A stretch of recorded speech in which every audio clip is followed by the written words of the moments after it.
The Occidental Tourists. I'm Joe Downs for the ACES Insider. For the second straight season, the University of Evansville men's soccer team is westward bound as the ACES open the season in the Beehive State, Utah, with matchups against Utah State and the University of Nevada, Las Vegas. All this coming off a Saturday-Sunday exhibition swing, which featured a matchup with number 6 Louisville. It was a productive weekend. We got guys a lot of minutes. We got to see a lot of different combinations on the field. We had what we thought was our strongest group on there for a little bit as well in both matches. So, overall, we got out of what we needed. We got some minutes, no big injuries. This time of year, everybody's carrying a little bit of a knock as you come through preseason. So those guys will be good to go, hopefully, once we get out to Utah for Utah Valley and things like that. But we've still got a young group. Watching the video, I think communication was not the best. I think some of our older guys could have stepped up and help the younger guys a little bit more, but those are things we'll talk about this week, and just a few things we need to refine before we get on the road. Was that the kind of weekend you guys needed, first of all, to face the number 6 team in the nation and get ready for the pace of the game, and then you kind of needed kind of a taste of success as well? Right, yeah, I think it was definitely good to get a good test against Louisville, number 6 team in the country. We always want to play against good teams, so it was good to play them, and didn't get the result we wanted, but that's all right. And then we turned around Sunday, played Bellarmine. Not so strong of a side, but we got a lot of guys that were looking to get minutes, got them a lot of time, so that was good. We played 2 tough games, but I think the most important thing was we got everybody a lot of minutes. I think most people played at least 60 minutes between the 2 games. And then we played a really good team in Louisville, and it was nice to see where we stand in terms of the competition against them. And then it was good to get a good Bellarmine side in on Sunday as well after the Louisville game to get some of the younger guys and the newer guys out and get them kind of accustomed to everything that we do here. It's good that we got out there, played a good team, because we know if we want to be where we are at the end of the season, we're going to be playing good teams. So that was good. And Bellarmine, the guys, a lot of them played a lot the day before, so we got new guys in and ended up winning the game, which was good, and a lot of guys got playing time. Trying to really solidify your starting 11, was that kind of something that you went into the weekend saying, there's 1 or 2 spots that I really need to kind of hone in? Well, I think it was important to see a bunch of the young guys in different spots on the field. And it's not just this year with all the new faces that we have. It's every year. My running joke with everybody in town or whoever asks me what's the team look like, I usually tell them give me about 4 weeks into the season. And I still think we're in that spot and in that position because we've got to find out how guys react in real matches. We've got to see what the rotations look like. And my goal every year is to get these guys in our group ready when conference play starts. So it's not that we don't take these first few games seriously. We do, but we're trying to win. But through time, being tested in battle, that's when you figure out who can do what and who can do what with who on the field. Where do you think this team's at? We're still kind of building. We got a lot of new pieces. We're trying to find places for them. We'll get started on the road here in Utah this weekend, and we'll see how we do. I think this freshman group's starting to gel really well. They're starting to joke around with us a lot, which is good with new guys. So you can tell they're getting comfortable and they're ready to play with as well. Let's talk a little bit about heading out to Orem, Utah now. This is an interesting invitational you guys are a part of. How do you handicap it? Well, I think when you look at Utah Valley and UNLV, they're 2 of the perennial powers in the WAC conference.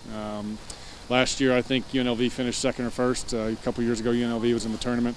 We've got a former alumni, Frank D'Amelio, who's an assistant coach with UNLV, so it'll be a great tournament from there. But from a competition standpoint, I think we'll be tested. We played UNLV at Bradley's tournament a couple of years ago. It was a great match. That's how we got invited to this tournament this year. They're going to be good teams, so we're ready. We played Louisville, so we know a high level and what to expect from it. So I think that game will help us out a lot against these 2. What is the hope? Obviously 2 wins is obviously the hope, but what are you looking for maybe existentially to come out of this, to see at least on the field?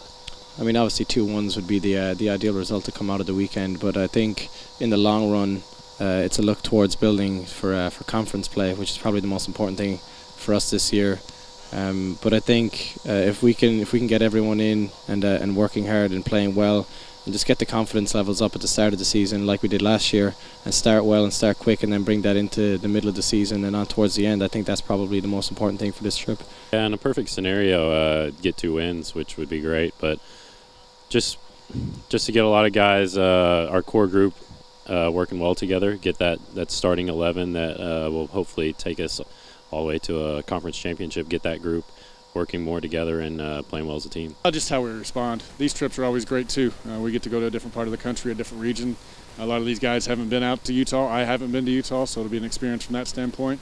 On the field, we're just looking for a chance to play and get minutes and try and figure out who we are and how we're going to work together this year. It seems to me that you guys find a way to go on these trips every year.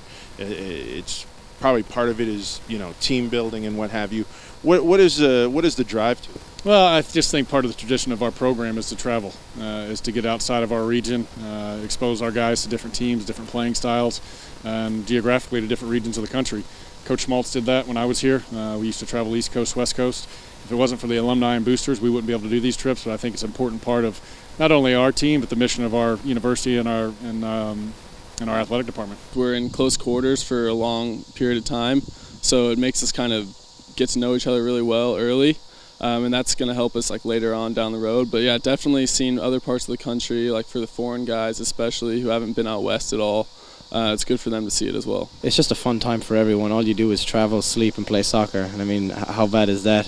So and it's definitely a team bonding session. You get to room with new guys, you get to see new parts of the country that you usually wouldn't see, and it's a really good time for everyone. I'm sure everyone does enjoy it. It's not only a great opportunity to play teams that you wouldn't necessarily play, but see parts of the country that a lot of people haven't seen before. I mean, we went out to Grand Canyon last year. I hadn't been out there, and this is going to be a new state for me as well, going out to Utah. So the University of Evansville men's soccer team will be wearing the road uniform to begin the season as they kick off the 2018 campaign Friday night against Utah Valley. That is slated for an 8 o'clock kickoff. Then on Sunday, they wrap up this invitational as they take on Nevada, Las Vegas. That's an 11:30 Central Time start. Both games can be seen on the Western Athletic Conference's digital network. That's WAC, WACsports.com. For the Aces Insider, I'm Joe Downs. And remember, you can keep up with all things Evansville athletics on GoPurpleAces.com, as well as Facebook, Twitter, Instagram, Snapchat, and our YouTube channel.